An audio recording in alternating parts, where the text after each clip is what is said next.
Welcome to A1IS institute, this side G Kumar. और पिछले class में हम लोगों ने देखा है arrival of Gandhi ji, that was part 3 of Indian national movement. और आज की क्लास में हम लोग इंडियन नेशनल मूवमेंट का पार्ट 4 देखेंगे और इसमें 2 टॉपिक्स कवर करेंगे broadly, that is non cooperation movement and Khilafat and Khilafat issue. और सेकंड टॉपिक कवर करेंगे Simon commission and Nehru report. Nehru report. So start करते हैं एनसीएम एंड खिलाफत इश्यूज से। सो एनसीएम एंड खिलाफत इशू। खिलाफत इशू, एनसीएम से पहले हम लोग खिलाफत इशू को समझते हैं। यदि खिलाफत इशू को ठीक से समझ गए तो एनसीएम समझना बहुत ही आसान हो जाएगा। तो खिलाफत इशू और खिलाफत इशू को समझना है तो हमें वर्ल्ड वार 1 समझना होगा। तो वर्ल्ड वार 1 में 2 पावर थे, that is central powers and allied powers.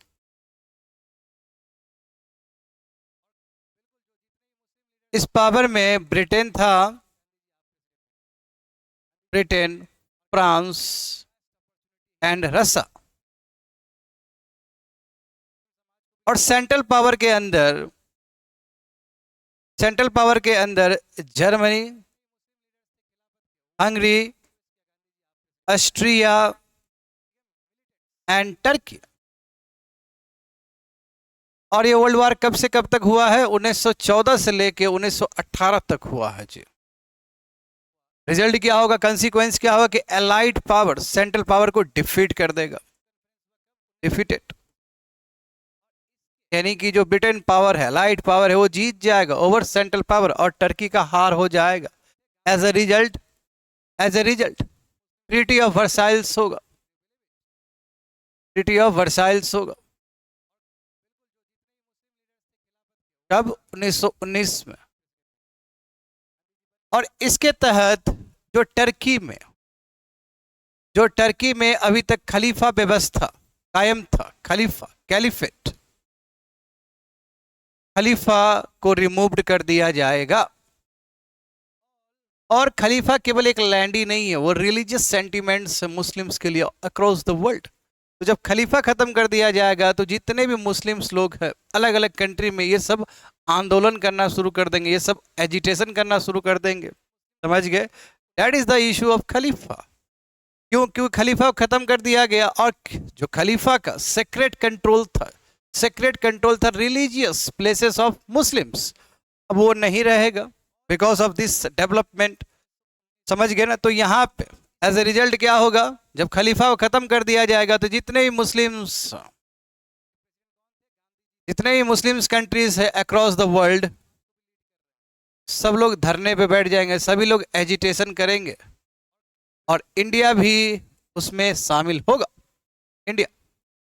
तो इंडिया में भी इंडियन मुस्लिम लोग भी एजिटेशन करेंगे और ब्रिटेन से रिक्वेस्ट करेंगे, दरखास्त करेंगे कि यस, खलीफा को फिर से रिस्टोर किया जाए। क्यों खलीफा हमारे लिए लैंड नहीं, वो रिलीजियस सेंटिमेंट्स। तो यस, यहाँ पे खिलाफत कमेटी, इंडिया में खिलाफत कमेटी का गठन होगा। कहाँ पे? बॉम्बे में। अब की बात है 1919। By whom? By Ali brothers. By Ali brothers, Shaukat Ali and Mohammad Ali. Shaukat Ali and Mohammad Ali. बाकी भी प्रोमिनेंट लीडर्स होंगे जो खिलाफत कमेटी को ज्वाइन करेंगे, लाइक other prominent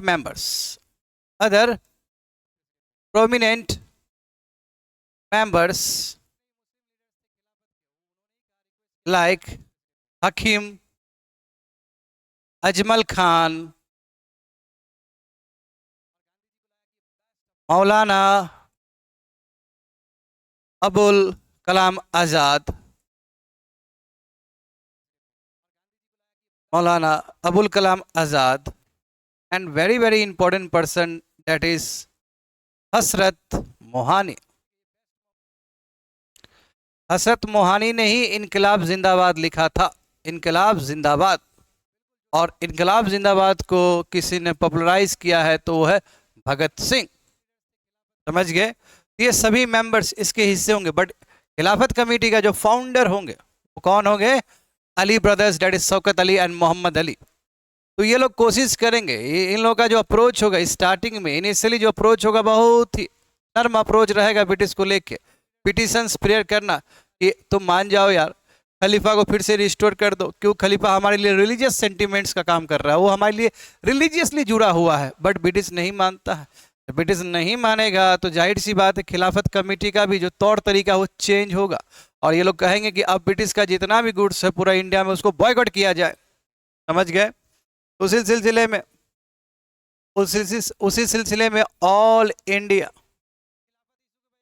इंडिया खिलाफत ऑल इंडिया खिलाफत कॉन्फ्रेंस होगा। कब? 1919 में। और स्वयं गांधी जी इस कॉन्फ्रेंस के प्रेसिडेंट हो गए। गांधी जी प्रेसिडेंट हो गए, और गांधी जी को लगेगा कि बेस्ट अपॉर्चुनिटी है हिंदू और मुस्लिम को एक साथ करके ब्रिटिश का अगेंस्ट लड़ना। तो गांधी जी को लगेगा ये बेस्ट अपॉर्चुनिटी है एनसीएम के लिए, और इस एनसीएम में हम क्या कर सकते हैं, हिंदू और मुस्लिम दोनों को ही कंबाइन कर सकते हैं, हिंदू और मुस्लिम दोनों को ही कंबाइन कर सकते हैं। हालांकि तिलक जी, बीजी तिलक ने इस चीज को अपोज किया और उन्होंने कहा कि सत्याग्रह में कम से कम ये एलिमेंट नहीं होना चाहिए, रिलीजियस वाला एंगल नहीं होना चाहिए। बट फिर भी गांधी जी को लगा कि ये बेस्ट अपॉर्चुनिटी है हिंदू और मुस्लिम को यूनाइट करने का। समझ गए? बट ये बहुत इंपॉर्टेंट चीज है कि ऑल इंडिया खिलाफत कॉन्फ्रेंस के भी प्रेसिडेंट गांधी जी हुए हैं, ये बड़ी बात है। समझ गए? अब उसके बाद क्या हुआ कि हिंदू मुस्लिम डेलीगेशन दोनों ही पहुंचा कहाँ पे? ब्रिटिश के पास में, और ब्रिटिश को समझाने का प्रयास, उस समय जो गवर्नर जनरल थे वो चेम्सफोर्ड थे। समझ गए? चेम्सफोर्ड। तो समझाने का प्रयास हुआ, बट ब्रिटिश है वो मानने के लिए तैयार ही नहीं है। उसके बाद एक बहुत ही इंपॉर्टेंट कॉन्फ्रेंस होगा, खिलाफत कॉन्फ्रेंस। खिलाफत कॉन्फ्रेंस होगा जून में 1920। कहाँ पे? इलाहाबाद में। इलाहाबाद में। और यहाँ पे विचार किया जाएगा, समझे, कि एनसीएम को लॉन्च किया जाए, एनसीएम को लॉन्च किया जाए। फिर हमारे जो हिंदू और मुस्लिम लीडर से फिर पहुंचते ब्रिटिश के पास, और इस बार भी ब्रिटिश नहीं मानता है। तो एज ए रिजल्ट क्या होगा? अगस्त में ही, अगस्त 1920 में ही खिलाफत कमेटी खिलाफत कमेटी खिलाफत committee formally launched non cooperation movement को लॉन्च कर देते, यानी कि कांग्रेस के लीड करने से पहले, कांग्रेस को लॉन्च करने से पहले ही खिलाफत कमेटी ने एनसीएम को लॉन्च कर दिया था। समझ गए? और ये पीरियड इंपॉर्टेंट है, क्यों? क्योंकि 1 अगस्त 1920 को ही तिलक जी का देहांत हुआ। तिलक जी डाइट।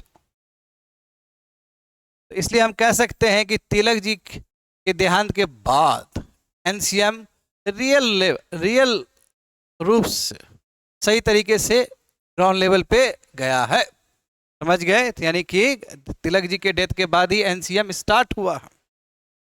अब यहाँ पे ठीक है, खिलाफत कम्युनिटी ने तो स्टार्ट कर दिया एनसीएम, अब बारी है कांग्रेस का। तो एक स्पेशल सेशन होगा कांग्रेस का, स्पेशल सेशन होगा कांग्रेस का। कब? सितंबर में, सितंबर 1920 में। कहाँ पे होगा ये? Calcutta INC session, Calcutta INC session. और इसमें प्रेसिडेंट होंगे लाला लाजपत राय।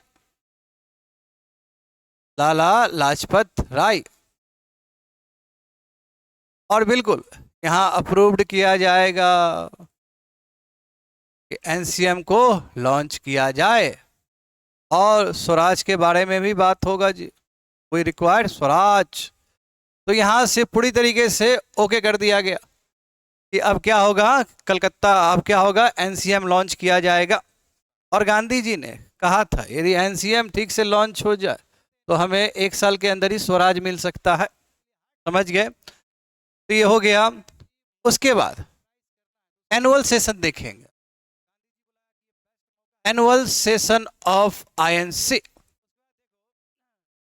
कब? दिसंबर 1920 को। कहाँ पे हुआ है? ये नागपुर में हुआ है। इसमें जो प्रेसिडेंट होंगे उनका नाम होगा सी विजय राघवाचार्य। बिल्कुल यहाँ पे बहुत कुछ रखा जाएगा जी। यहाँ पे कहा जाए कि एनसीएम फिर से अप्रूव्ड किया जाएगा। और कांग्रेस के आइडियोलॉजी में भी चेंज देखने को नजर आएगा। Change in ideology of Congress, change in ideology of Congress. Congress जो पहले से कह रहा था कि हमें कॉन्स्टिट्यूशनल तरीके से सेल्फ गवर्नमेंट चाहिए, स्वराज चाहिए, बट अब तौर तरीका चेंज हो जाएगा। तो जो स्वराज चाहिए था, जो सेल्फ गवर्नमेंट चाहिए था कॉन्स्टिट्यूशनल तरीके से, अब वो तरीका चेंज होके हो जाएगा स्वराज चाहिए बट पीसफुल तरीके से। पीसफुल तरीके से मतलब क्या है? प्रोटेस्ट करके। अब हम काउंसिल एंट्री नहीं करना चाहेंगे। 1919 का जो गवर्नमेंट ऑफ इंडिया एक्ट में वही जिसको हम लोग मेंटागू चेम्सफोर्ड रिफॉर्म्स भी कहते हैं, उसके तहत इलेक्शन का प्रोविजन आया। उस इलेक्शन लड़ना नहीं चाहेंगे, डायरेक्ट हमें स्वराज चाहिए। तो आइडियोलॉजी बहुत बड़ा चेंज हो गया जी। जब आइडियोलॉजी चेंज हो गया तो जाहिर सी बात है बहुत सारे आईएनसी लीडर्स को ये पसंद नहीं आएगा। उसमें से एनी बेसेंट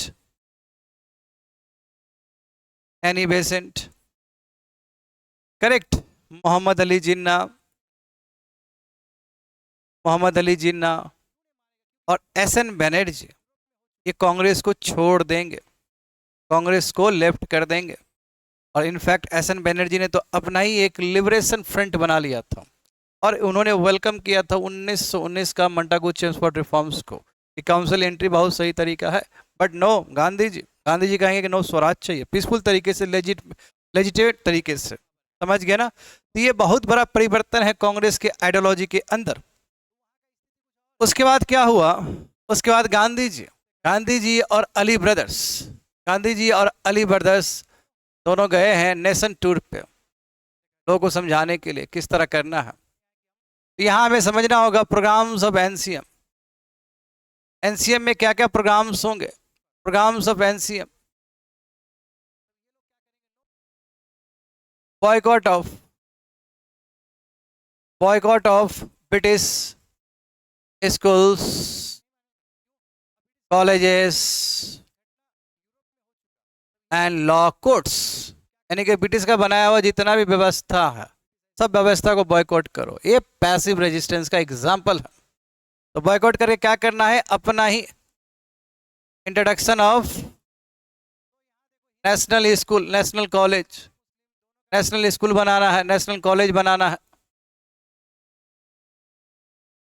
अपना ही जुडिशरी सिस्टम हो, पंचायती राज हो। समझ गए? पंचायती सिस्टम हो। बॉयकॉट ऑफ ब्रिटिश गुड्स को बॉयकॉट करो ताकि ब्रिटिश का इकोनॉमी नीचे चल जाए और ब्रिटिश का जो बुद्धि है वो खुल जाए। तो बॉयकॉट ऑफ ब्रिटिश गुड्स को क्या करो? बॉयकॉट करो। और स्वदेशी, जो अपना कपड़ा है, अपना स्वदेशी चीज है, उसको प्रमोट करो, प्रमोटेड। समझ गए? हाँ। उसके बाद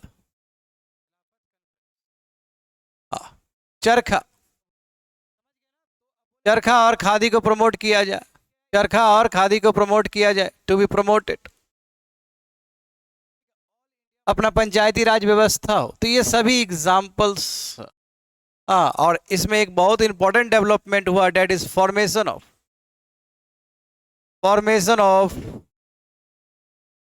कांग्रेस वॉलेंटियर्स कॉर्प्स। यानी कि कांग्रेस ने एक अनऑफिशियल पैरेलल पुलिस फोर्स तैयार कर लिया। Unofficial parallel police force. ये अलग बात है कि एनसीएम के टाइम में, यानी कि एनसीएम मूवमेंट होगा उस टाइम में, इस कॉर्प्स को, इस पुलिस फोर्स को ब्रिटिश क्या करेगा, इलीगल घोषित कर देगा।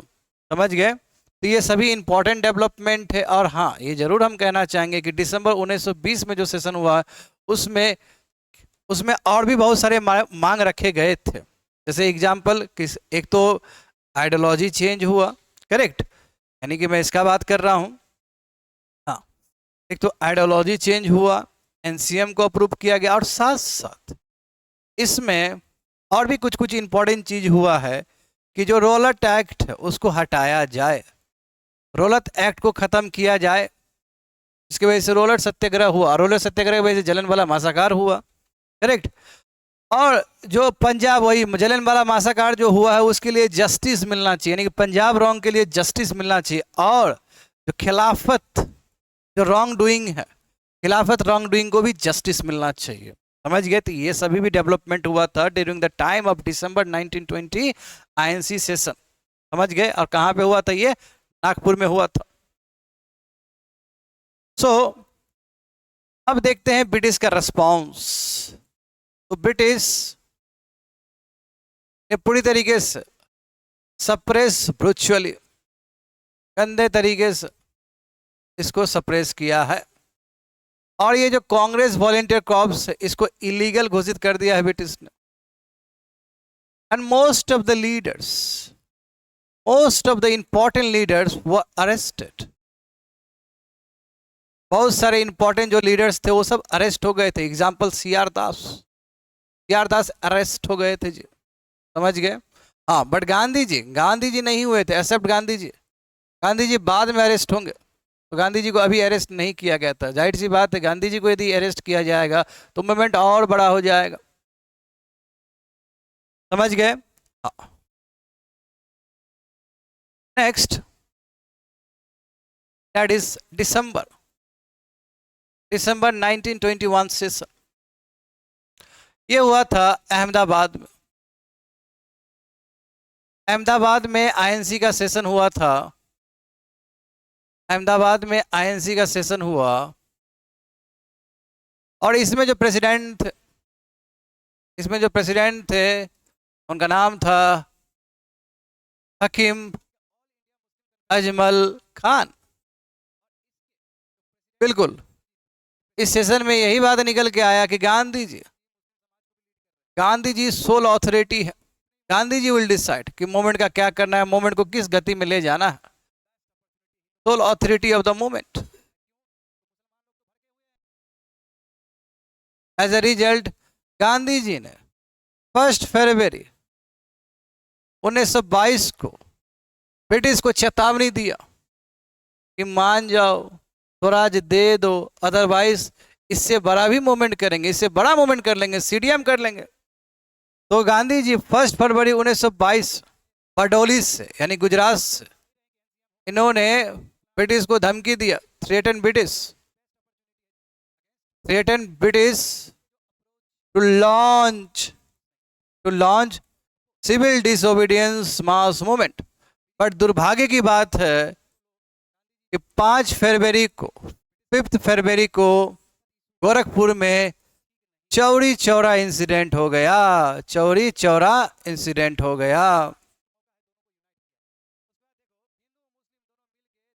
तो हुआ क्या था चौरी चौरा में? लोग परेशान थे महंगाई से, और जिस हिसाब से वहां पे लिक्विड सेल हो रहा था उससे भी परेशान थे। तो भिड़ंत होगा, गुस्से में थे लोग सब। और पुलिस फोर्स, जो ब्रिटिश पुलिस फोर्स है जिसमें इंडियन सी है, दोनों के बीच में झड़प होगा और लोग इतने बेकाबू हो जाएंगे कि पुलिस चौकी के अंदर, समझ गए, पुलिस को डाला जाएगा और जिंदा जलाया जाएगा।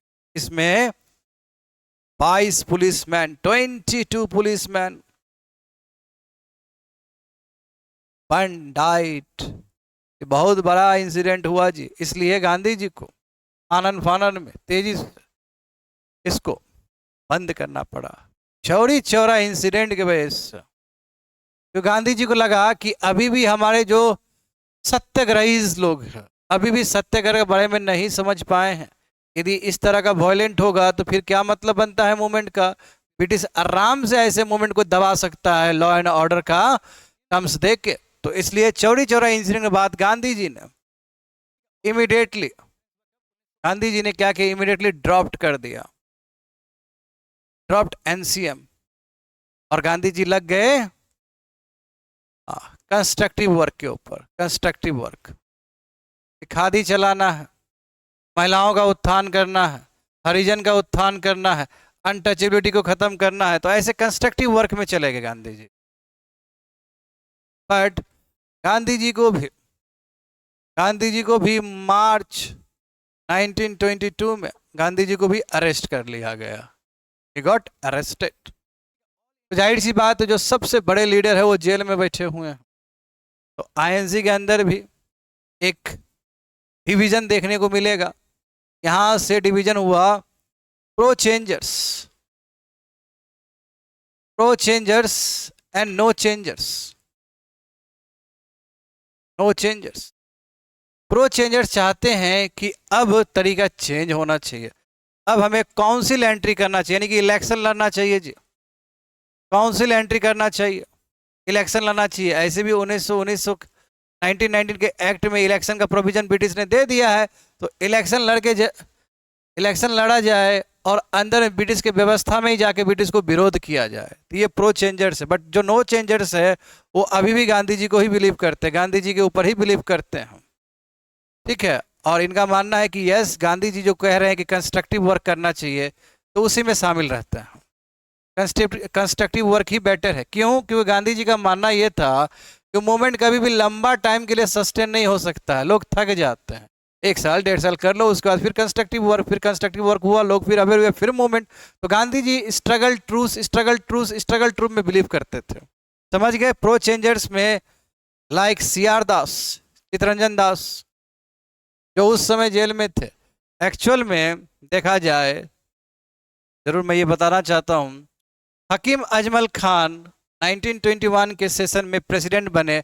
एक्चुअल में इस टाइम CR दास बनने वाले थे, बट चूंकि CR दास जेल में थे उस समय, समझ गए, तो CR दास हो गए मोतीलाल नेहरू और अजमल खान, ये सभी लोग प्रो चेंजर्स के ग्रुप में आ गए। प्रो चेंजर्स, अजमल खान, समझ गए। उन्होंने कहा कि नो, कंस्ट्रक्टिव वर्क नहीं, काउंसिल एंट्री होना चाहिए। बट जो no changers like Sardar Patel, Rajendra Prasad,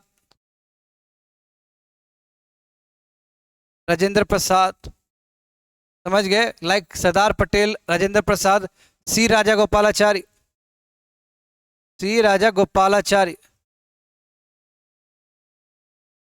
तो इनका मानना था कि नो, गांधी जी ने जो आह्वान किया कंस्ट्रक्टिव वर्क का, उसी में शामिल रहते वही बेटर स्ट्रेटेजी रहेगा, समझ गए। तो एक डिवीजन तो साफ साफ देखने को मिलता है। बट सूरत स्प्लिट नहीं हुआ, कांग्रेस से दोनों अलग नहीं होंगे। कांग्रेस प्लेटफॉर्म में ये भी काम करते रहेंगे, ये भी काम करते रहेंगे। क्यों?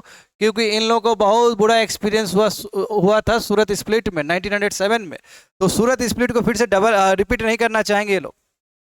यहाँ पे देखते वेरी वेरी इंपॉर्टेंट सेशन दिसंबर का 1922 का, कांग्रेस का गया सेशन, बिहार में गया सेशन, बिल्कुल। और इस सेशन में स्वयं जो प्रेसिडेंट थे उनका नाम है CR दास, क्योंकि उनको 21 में ही बनना था, बट उस समय जेल में थे तो उस समय नहीं बन पाए। बट 22 में CR दास ने प्रिसाइड किया है, और जनरल सेक्रेटरी थे मोतीलाल नेहरू। तो इन्होंने इस्तीफा दिया, रेजिग्नेशन दिया। ये हो गए मोतीलाल नेहरू हो गए, उन्होंने क्या किया, इस्तीफा दिया, और यहां से एक नया पार्टी बनाया, डेट इज कांग्रेस खिलाफत कांग्रेस, खिलाफत, स्वराज पार्टी। इसको सिंपली हम लोग स्वराज पार्टी भी कहते हैं, सिंपली स्वराज पार्टी भी कहते हैं। स्वराज पार्टी कब बना? 1 जनवरी 1923 को बन के तैयार हुआ, और इसके लिए मीटिंग हुआ था एक दिन पहले, कब? 31 दिसंबर 1922 को। समझ गए? 1922 को मीटिंग हुआ था। एज अ रिजल्ट क्या हुआ कि 1 जनवरी 1923 को ये पार्टी बन के तैयार। समझ गए? हाँ, गांधी जी, बट गांधी जी इस पक्ष में नहीं थे कि हमारे लीडर सब काउंसिल एंट्री करे, बट उसके बावजूद भी ये लोग काउंसिल एंट्री करना चाहते हैं। तो 1923 का इलेक्शन जी, 1923 का इलेक्शन होगा देश में, किसके लिए? सेंट्रल लेजिस्लेटिव असेंबली के लिए, सेंट्रल लेजिस्लेटिव असेंबली के लिए, अभी के टर्म में कहा जाए तो पार्लियामेंट के लिए, लोकसभा के लिए। समझ गए? और गजब, स्वराज पार्टी, एक तो स्वराज पार्टी का मैनिफेस्टो, स्वराज पार्टी का मैनिफेस्टो क्या था, घोषणा पत्र क्या था? एंटी ब्रिटिश एलिमेंट्स, यानी कि अपने घोषणा पत्र में भी एंटी ब्रिटिश एलिमेंट्स का ही ये प्रचार किए हैं। इलेक्शन का जब रिजल्ट आया, रिजल्ट चौंकाने वाला है जी। स्वराज पार्टी 142 आउट ऑफ 141, 141 जो इलेक्टेड सीट्स थे उसमें से 42 सीट जीत के आए, जो कि अपने आप में एक रिमार्केबल अचीवमेंट है उस समय के लिए। तो गांधी जी भी काफी प्रभावित हुए इस चीज से। समझ गए? और इन्होंने बहुत, स्वराज पार्टी ने बहुत इंपॉर्टेंट भी काम किया है, अभी समझेंगे थोड़ी देर में हम लोग। तो दिसंबर, समझ गए? दिसंबर, हाँ, ये 23 की बात है। उसके बाद हाँ, दिसंबर 1924 में बेलगांव सेशन होगा। बेलगांव सेशन होगा। बेलगांव कहाँ पे? अभी के कर्नाटका में। समझ गए? इसमें खुद स्वयं प्रेसिडेंट होंगे गांधी जी, गांधी जी स्वयं प्रेसिडेंट होंगे। तो गांधी जी कहें कि ठीक है, बहुत अच्छा, स्वराज पार्टी को हम स्वीकार करते हैं, और स्वराज पार्टी को अप्रिशिएट किए और कहे कि स्वराज पार्टी का जितना भी प्रोग्राम है वो आईएनसी का इंटीग्रल हिस्सा है, आईएनसी का वो वर्क माना जाएगा। तो ये बहुत बड़ा मोरल सपोर्ट है स्वराज पार्टी के लिए भी, और स्वराज पार्टी ने भी बखूबी बहुत सुंदर काम किया। तो स्वराज पार्टी, यदि सिग्निफिकेंस देखा जाए स्वराज पार्टी का, सिग्निफिकेंस ऑफ स्वराज पार्टी, तो स्वराज पार्टी का सबसे इंपॉर्टेंट सिग्निफिकेंस है कि स्वराज पार्टी के मदद से ही first Indian speaker central legislative assembly को मिला है, और उनका नाम क्या है? विट्ठल भाई पटेल। विट्ठल भाई पटेल, सरदार भाई पटेल के बड़े भाई हैं ये,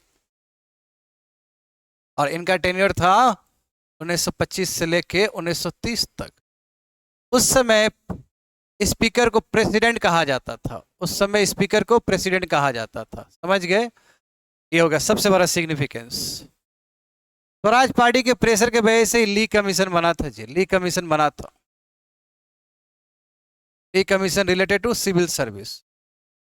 ये बहुत इंपॉर्टेंट कमीशन है, क्योंकि इस कमीशन के रिकमेंडेशन से सेंट्रल पब्लिक सर्विस कमीशन बनेंगे, और इसमें ये साफ साफ कहा गया था कि इंडियंस और यूरोपियंस दोनों का जो रेशियो होना चाहिए वो सेम होना चाहिए, बट विथ ग्रेजुअल मैनर, यानी कि आराम से समय के साथ दोनों को 50-50% कर दिया जाए। तो ली कमीशन बहुत इंपॉर्टेंट है, और इसी सब स्वराज पार्टी के वजह से मुड्डी मैन कमेटी का भी फॉर्मेशन हुआ। मुड्डी मैन कमेटी बना। मुड्डी मैन कमेटी बना था to see defects of, to inquiry into the defects of government of India act 1919, 1919 का जो एक्ट था, गवर्नमेंट ऑफ इंडिया एक्ट, जिसको हम लोग मोंटागू चेम्सफोर्ड रिफॉर्म्स भी कहते हैं, जिसमें डायरकी वाला जो व्यवस्था था ये बहुत ही डिफेक्टिव था, इंडियंस लोग मांग कर रहे थे। तो इसी मांग को दिशा देने के लिए मुड्डी मैन कमेटी गठन किया गया, और मुड्डी मैन कमेटी बनने का यदि इस तरह किसी को जाता है तो वो स्वराज पार्टी को जाता है। समझ गए? हाँ, अब देखते हैं हम लोग, बट क्या हुआ, सीआर दास जो बहुत बड़े लीडर स्वराज पार्टी के और इंडियन नेशनल कांग्रेस के भी, इनका डेथ हो जाता है, ही डाइड। कब की बात है, 1925 में। तो स्वराज पार्टी भी बिल्कुल, स्वराज पार्टी भी वैसा नहीं रहेगा। और कुछ इंसिडेंट भी हुए। 1926 में भी इलेक्शन हुआ।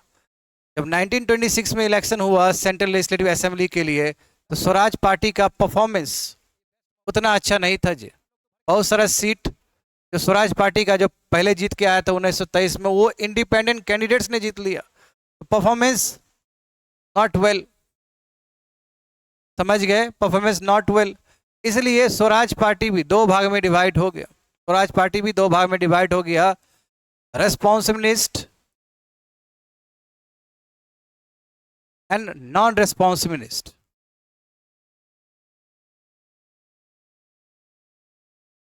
इसमें होंगे जैसे एनसी केलकर, एनसी केलकर, लाला लाजपत राय और मदन मोहन मालवीय। और इसमें होंगे मोतीलाल नेहरू, मोतीलाल नेहरू। तो रेस्पॉन्सिबिलिस्ट का मानना है कि यस, ब्रिटिश के साथ कोऑपरेशन करना चाहिए, काउंसिल एंट्री सही चीज है, कोई दिक्कत नहीं है। और हिंदू इंटरेस्ट के लिए काम कर रहे थे, ऐसा आरोप लग रहा था कि ये लोग जो रेस्पॉन्सिबिलिस्ट हैं, ये हिंदू इंटरेस्ट के लिए काम कर रहे हैं। बट जो नॉन रेस्पॉन्सिबिलिस्ट है, जिसमें मोतीलाल नेहरू आते हैं, इनका मानना है कि no, no to council entry. अब काउंसिल एंट्री नहीं किया जाए, अब हमें क्या किया जाए, एक मास मूवमेंट के लिए खुद को रेडी किया जाए। तो इनका मानना था, दोनों में फुट। और फिर बाद में जाके जो स्वराज पार्टी खत्म हो गया और ये विलय हो गया आईएनसी के अंदर ही। बट सिग्निफिकेंस तो है, समझ गए, सिग्निफिकेंस अभी जस्ट हम लोग देखे हैं। This was the significance of Swaraj party, समझ गए। जहां तक सवाल है सिग्निफिकेंस ऑफ एनसीएम का, तो एनसीएम अपने आप में बहुत बड़ा आंदोलन देश के लिए, समझ गए। और महिलाओं का भी पार्टिसिपेशन बहुत ज़्यादा था, स्टूडेंट का, पीजेंट्स का, सबका बहुत ज़्यादा ही पार्टिसिपेशन था। Yes, we have completed the first topic. और सेकेंड टॉपिक देखेंगे, second topic that is Simon commission. Simon commission, and उसके बाद देखेंगे नेहरू रिपोर्ट, नेहरू रिपोर्ट, ठीक है। बस देखते हैं साइमन कमीशन। देखिए Simon commission, government of India act 1919, जिसमें डायर की व्यवस्था क्रिएट किया गया था, तो उसी में, उसी एक्ट में एक प्रोविजन भी था कि एक कमेटी बनाया जाएगा टू रिव्यू,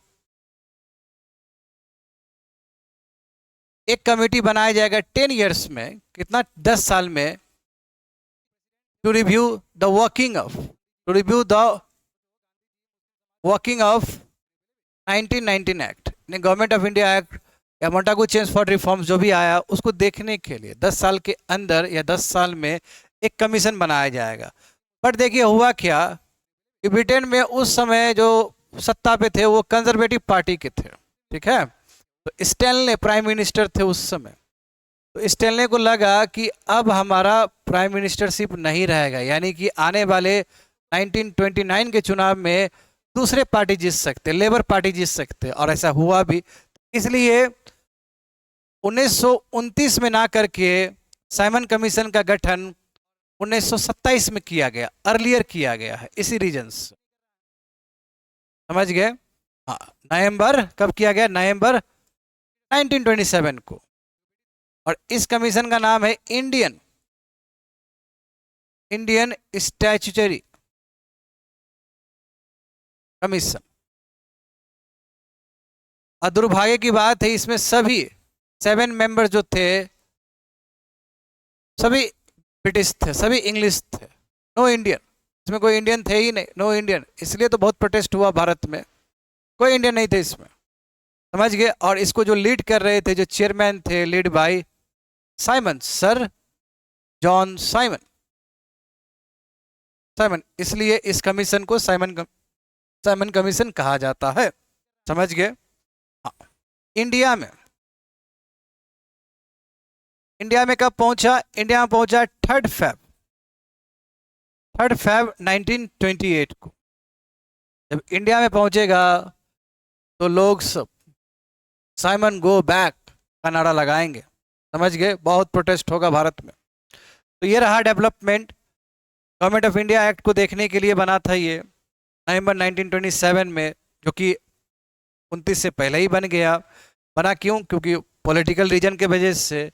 इसी कमीशन को इंडियन स्टैट्यूटरी कमीशन भी कहा जाता है। सर जॉन साइमन उसके हेड थे, चेयरमैन थे, और बाकी टोटल मेंबर 7 मेंबर्स थे, और 7 मेंबर्स सभी गोरे थे, सभी इंग्लिश थे, एक भी इंडियन नहीं थे उसमें। तो रिस्पॉन्स क्या होगा इसका? रिस्पॉन्स रिस्पॉन्स आईएनसी का सेशन बैठेगा जी। आईएनसी का सेशन बैठेगा आपका 1927 में। कहाँ पे? मद्रास में। जैसे वहाँ बनता है जी, जैसे नवंबर में बना ये, तो यहाँ इंडिया में मद्रास सेशन हुआ, आईएनसी का मद्रास सेशन हुआ। करेक्ट? हाँ। तो इसमें पूरी तरीके से बॉयकॉट किया गया है जी। Boycotted boycotted Simon commission. Simon commission को बॉयकॉट किया गया है, समझ गए? तो ये बहुत बड़ी बात है। और उस समय जो प्रेसिडेंट थे, उसके जो प्रेसिडेंट थे, उनका नाम है डॉक्टर डॉक्टर एम.एन. अंसारी। तो डॉक्टर अंसारी इसके प्रेसिडेंट थे, समझ गए? हाँ। तो बॉयकॉट साइमन कमीशन बिल्कुल इसमें किया गया। और इसमें यह भी कहा गया कि जो ब्रिटिश का गुड्स है वो ऑल ओवर इंडिया बॉयकॉट किया जाएगा। In fact all India Muslim league और महासभा भी हिंदू महासभा ने भी साइमन कमीशन को बॉयकॉट किया है। साइमन कमीशन को बॉयकॉट किया है। और बट जो यूनियनिस्ट पार्टी है कहाँ का? पंजाब का। प्लस जस्टिस पार्टी कहाँ का? मद्रास का। उसने अपोज नहीं किया, ठीक है? डिड नॉट बॉयकॉट, समझ गए? But all India Muslim league और हिंदू महासभा ने बॉयकॉट किया है साइमन कमीशन। जब साइमन कमीशन 3 फरवरी 1928 को बॉम्बे पहुंचा, जब साइमन कमीशन 3 फरवरी 1928 को बॉम्बे पहुंचा, तो लोगों ने ग्रीटेड विथ स्लोगन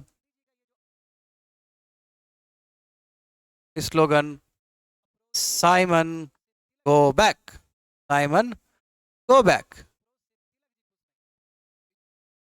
और ये जो स्लोगन है कोइंड बाय यूसुफ मेहरौली। तो यूसुफ मेहरौली ने ये वर्ड कोइन किया था। बिल्कुल यही शख्सियत है जिन्होंने क्विट इंडिया मूवमेंट वर्ड भी कोइन किया था, समझ गए? बट ब्रिटिश का जो रिस्पॉन्स, ब्रिटिश ने ब्रुचुअली सप्रेस कर दिया इस प्रोटेस्ट को। और इसी सप्रेशन में एक बहुत ही गंदा लाठी चार्ज हुआ है। कहाँ पे? लाहौर में। और उस लाठी चार्ज में हमारे लाला लाजपत राय इंजर्ड हो गए। और लाठी चार्ज करने वाला आदमी था British officials, that is Scott. Scott ने क्या किया? लाठी चार्ज का आदेश दिया। लाला लाजपत राय इंजर्ड हो गए। और नवंबर में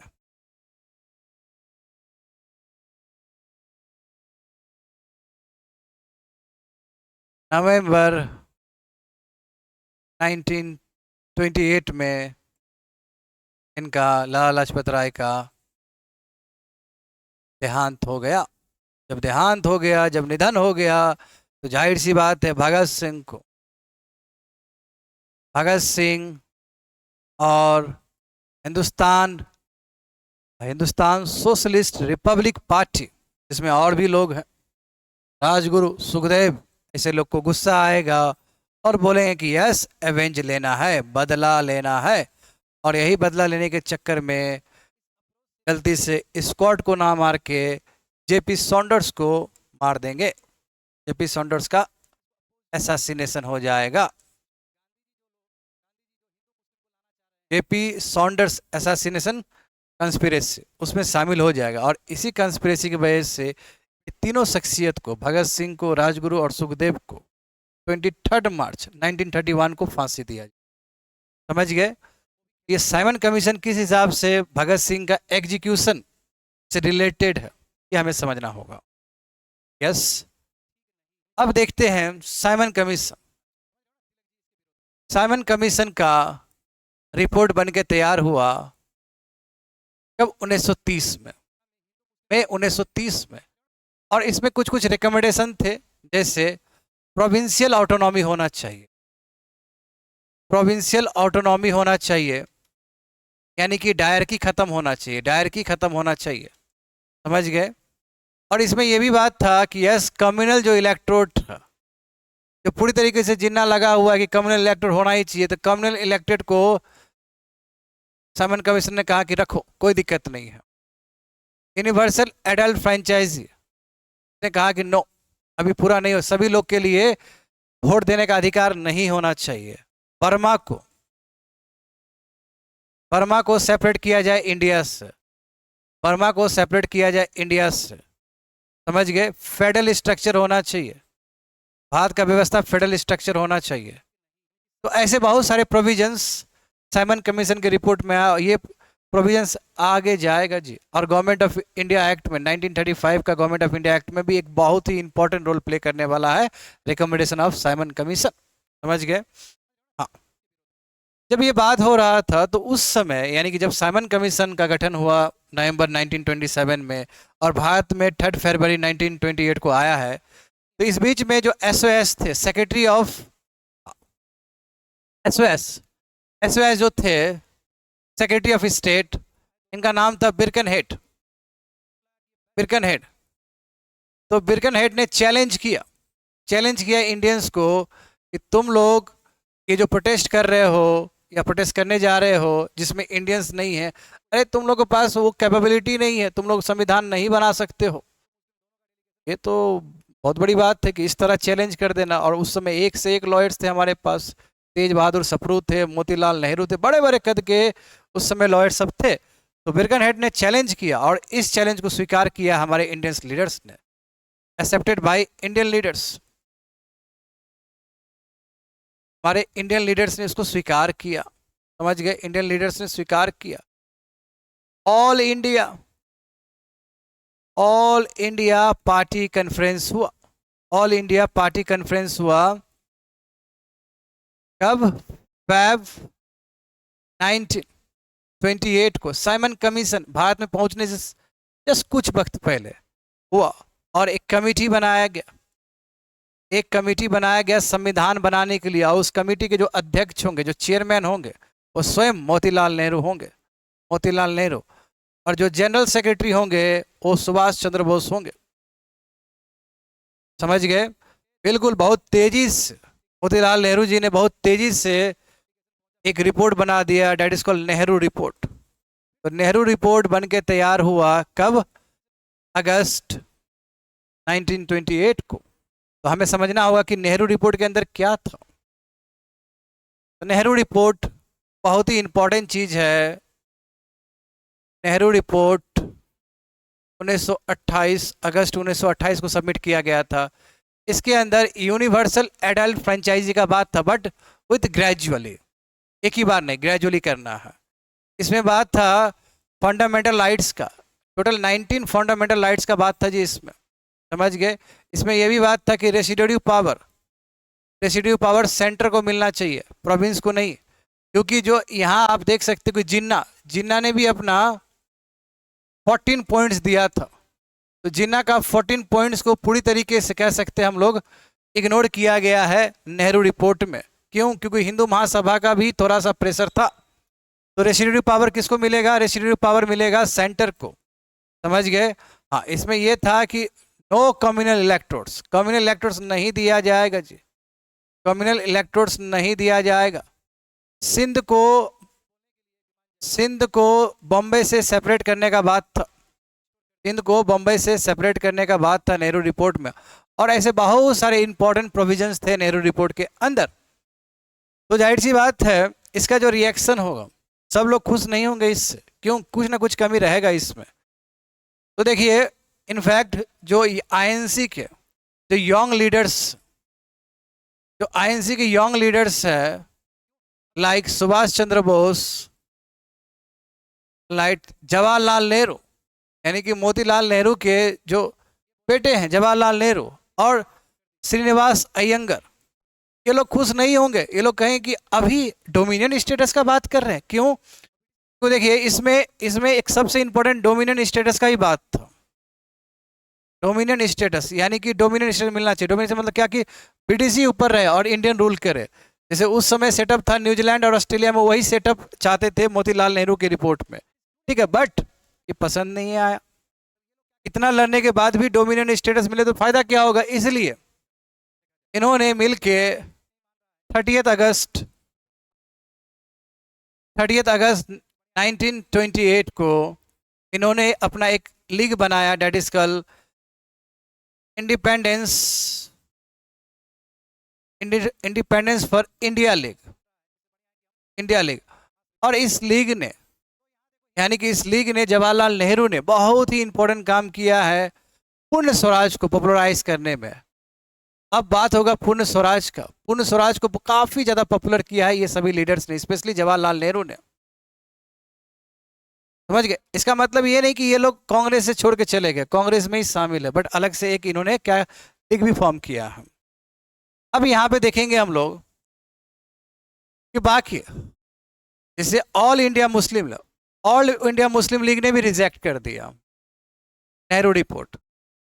ऑल इंडिया मुस्लिम लीग ने भी रिजेक्ट कर दिया नेहरू रिपोर्ट, ये बोलते हुए कि जिन्ना का जो 14 पॉइंट वो उसमें शामिल नहीं है, क्योंकि जिन्ना का मानना है कि कम्युनल इलेक्टोर्स होने चाहिए, यानी कि मुसलमान जिस एरिया में है उसके लिए मुसलमान को, यदि मुसलमान ज़्यादा है तो मुसलमान ही कैंडिडेट उठना चाहिए, उसके लिए वोट भी मुसलमान ही वोटर्स देंगे। तो ये चीज़ रिजेक्ट कर दिया गया। इसलिए जिन्ना का जो 14 पॉइंट है, और जिन्ना का 14 पॉइंट में और भी बहुत सारा चीज़ है कि इसमें रेसिड्यूटिव पावर जिन्ना कहता है कि प्रोविंस को मिलना चाहिए, बट नेहरू रिपोर्ट में वो सेंटर को दिया गया है। तो इसलिए ऑल इंडिया मुस्लिम लीग और जिन्ना ने भी रिजेक्ट कर दिया, समझ गए? इनफैक्ट हिंदू महासभा ने भी इसको रिजेक्ट कर दिया, ये बोलते हुए कि माइनॉरिटी को कुछ ज़्यादा ही फेवर किया गया नेहरू रिपोर्ट में, समझ गए? और इनफैक्ट सिख ने भी रिजेक्ट कर दिया। जब जब ब्रिटिश ने देखा कि जो मेजर कम्युनिटी है, माइनॉरिटी है, उसने रिजेक्ट कर दिया, तो इनफैक्ट ब्रिटिश ने भी नेहरू रिपोर्ट को रिजेक्ट कर दिया, समझ गए? हाँ, बट बिफोर डैट हमें यह भी समझना होगा कि दिसंबर 1928 को, करेक्ट, 28 को सेशन होगा, उसमें स्वयं प्रेसिडेंट होंगे, इसके स्वयं प्रेसिडेंट होंगे मोतीलाल नेहरू, समझ गए? कहाँ पे होगा? ये कलकत्ता में होगा। और नेहरू रिपोर्ट को स्वीकार किया जाएगा, नेहरू रिपोर्ट को एक्सेप्ट किया जाएगा। ये अलग बात है कि सुभाष चंद्र बोस, श्रीनिवास अयंगर और जवाहरलाल नेहरू ने थोड़ा सा जताया था, थोड़ा अपना डिससेटिस्फैक्शन जताया था, बट जब एनुअल सेशन होगा 1928 में कलकत्ता में, प्रेसिडेंट खुद जवाहरलाल नेहरू होंगे, तो उस समय नेहरू रिपोर्ट को स्वीकार किया जाएगा। और डोमिनियन स्टेटस के लिए 2 इयर्स दिए जाएंगे, but because of the pressure from the young leaders like Jawaharlal Nehru and Subhash Chandra Bose, ये 2 इयर्स का जो ग्रेसिंग पीरियड है उसको रिड्यूस करके 1 ईयर किया जाएगा। यानी कि 1 साल ब्रिटिश को चांस दिया जाएगा। यदि ब्रिटिश ने कुछ डिसीजन नहीं लिया तो फिर पूर्ण स्वराज का बात होगा, समझ गए? फिर पूर्ण स्वराज का बात होगा। तो यहाँ पे एक इंपॉर्टेंट इवेंट हुआ है, इरविन डिक्लेरेशन हुआ था अक्टूबर 1929 को, समझ गए? अक्टूबर 29 को। इसने कहा कि ठीक है आरटीसी पे बैठो, हम आरटीसी करवा देंगे, राउंड टेबल कॉन्फ्रेंस करवा देंगे, वहां पे जो भी मुद्दा है बोल देना, हो जाएगा काम। तो इसके रिएक्शन में आईएनसी ने दिल्ली प्रपोजल भेजा, दिल्ली प्रपोजल, और उसमें कुछ कंडीशंस दिए गए, उसमें कुछ कंडीशन दिए गए, बट इस कंडीशन को इरविन ने पसंद नहीं किया, इरविन रिजेक्टेड। जब इरविन ने रिजेक्ट कर दिया और 1 साल हो भी गया, तो जाहिर सी बात है अब बहुत ही इंपॉर्टेंट सेशन होगा, that is a Lahore session. तो यहाँ से बिल्कुल very very important event of India, Lahore session होगा। लाहौर सेशन 1929, और इसमें ये कहाँ पे होगा जी? ये पंजाब में होगा, सॉरी लाहौर सेशन है तो जाहिर सी बात है लाहौर में होगा। इसके जो प्रेसिडेंट होंगे, इसके जो प्रेसिडेंट होंगे वो होंगे जवाहरलाल नेहरू। एक्चुअली जवाहरलाल नेहरू नहीं बनने वाले थे, बट गांधी जी ने इनको बैक्ट किया, बैक्ट बाय गांधी जी। गांधी जी ने कहा कि यही प्रेसिडेंट बनेंगे। इसके पीछे रीजन है, क्यों? क्योंकि जवाहरलाल नेहरू ने बहुत मेहनत किया था पूर्ण स्वराज को पॉपुलर करने में, और इसमें एक्सेप्ट किया गया कि यस अब हमें पूर्ण स्वराज चाहिए, रेजुलेशन पास किया गया, पूर्ण स्वराज रेजुलेशन। और इस रेजुलेशन को स्वयं तैयार किए थे जवाहरलाल नेहरू ने।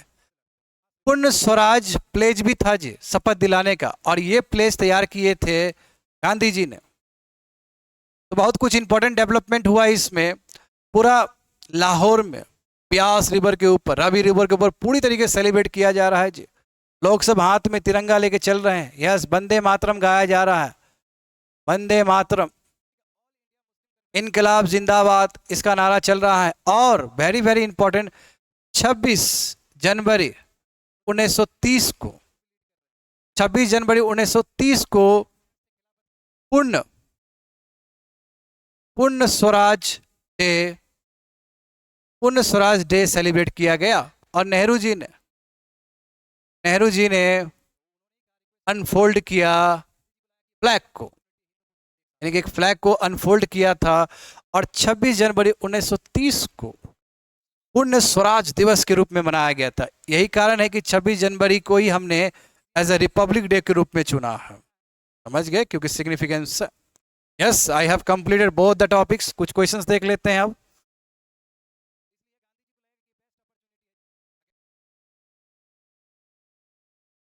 The Jallianwala Bagh massacre happened in the context of which Gandhian Satyagraha?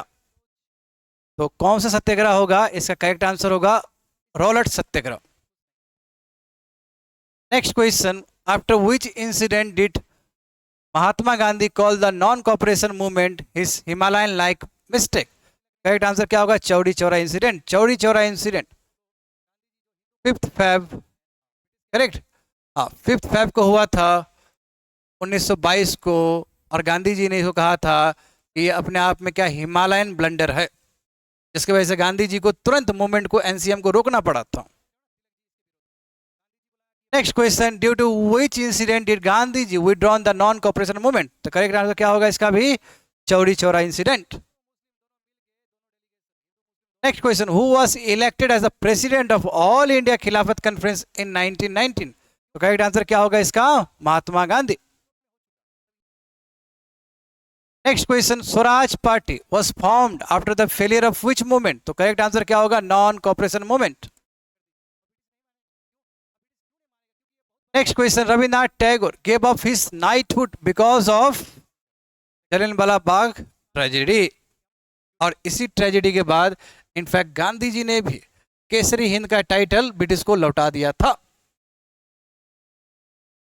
Next question, the Khilafat movement in India was launched by which of the following leaders? Shaukat Ali, Mohammad Ali, Shariatullah, Abul Kalam Azad. तो करेक्ट आंसर क्या होगा? Shaukat Ali and Mohammad Ali. A for apple, Shariatullah ये Faraizi movement से related है, समझे? फराजी movement से। और अबुल कलाम आजाद ये बिल्कुल एक प्रोमिनेंट लीडर थे, बट इन्होंने लॉन्च नहीं किया था। एक प्रोमिनेंट लीडर थे खिलाफत कमेटी के, बट इन्होंने लॉन्च नहीं किया था। करेक्ट आंसर क्या होगा? 1 and 2 ओनली।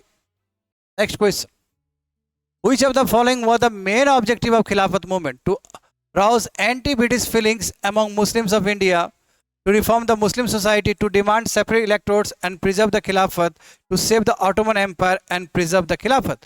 ये करेक्ट है, ये गलत बात होगा। क्यों? क्योंकि मुस्लिम सोसाइटी के लिए अलग से सोशो रिलीजियस रिफॉर्म मूवमेंट हुआ है, तो इसमें खिलाफत मूवमेंट का कोई रोल नहीं है। और इसके लिए भी सेपरेट इलेक्टोरेट तो all India Muslim league demand कर रहा था, ये खिलाफत कमेटी ने नहीं किया। ये दोनों को रिमूव कर दीजिए।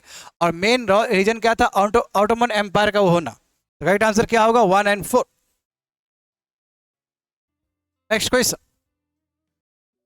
Which one of the following was the result of the खिलाफत मूवमेंट? खिलाफत मूवमेंट के वजह क्या हुआ है कि हिंदू मुस्लिम जो डिफरेंसेस था वो कम हुआ है पहले कंपेयर में। क्यों? क्योंकि हिंदू मुस्लिम दोनों साथ में मिलके एनसीएम में लड़े थे। Next question, in which city was the Khilafat Committee conference held in 1920 that requested Gandhi ji to assume leadership of the non-cooperation movement? तो करेक्ट आंसर क्या होगा? Allahabad. Next question, The Nehru report was drafted by committee headed by and the subject was, तो किसने किया था? ये देख सकते हैं यहाँ पे, C for cat, Motilal Nehru ने किया था। और किस लिए? Constitutional arrangement in India. C for cat होगा इसका answer. Next question, Consider the following statement regarding the Nehru report, which was an attempt by Indians to formulate constitutional reform. It was drafted jointly by Nehru and Subhash Chandra Bose. ये गलत है। The report demanded dominant status for India. हाँ, dominant status का बात था इसमें। The report rejected the principle of separate communal elected. ये भी करेक्ट है, समझ गए? ये भी करेक्ट है, ये भी करेक्ट है। क्या होगा आंसर इसका? 2 and 3। Next question. The Lahore session of Indian National Congress is very important in history because the Congress passed a resolution demanding complete independence. Correct statement. The rift between the extremists and moderates was resolved in the session. ये नहीं है, वो session Lucknow session है। और resolution was passed rejecting the two nation theory in that, ये भी नहीं है। तो करेक्ट आंसर क्या होगा? 1 only। Next question, the Simon commission was appointed for, किसके लिए अपॉइंट किया गया? इंडियन कॉन्स्टिट्यूशनल रिफॉर्म्स के लिए। समझ गए? Next question, who presided over the all parties conference held in February 1928? तो मोतीलाल नेहरू। और जनरल सेक्रेटरी कौन थे? Subhash Chandra Bose. Next question, the Nehru report of 1928 proposed, क्या प्रपोज किया गया? हाँ, dominant status for India, correct. Rejection of separate electorate, correct. 19 fundamental rights, ये भी करेक्ट है। तो क्या होना चाहिए answer? All of the above.